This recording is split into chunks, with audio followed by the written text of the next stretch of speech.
Hey everybody, the license plate light on my 2005 F150 was broken. I had it on glued. It was old. It broke. I had to get another one. That's the hole that it sits in. You have to be careful, line everything up the right way. To the left is the old one. To the right is the new one. Replace that. And this is the socket where the light bulb sits. I replaced that as well. That's the old one. To the left, see right there, that's the new one. Just put the bulb in, and you're going to check the way it fits into the cover. You see the right side of that cross is wider than the other sides. That's how you're going to put it in. I just made sure it fit.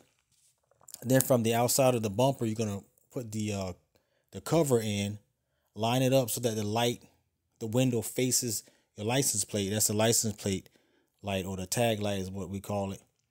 You're going to line that up, push it in, and you're going to work from the underside of the bumper.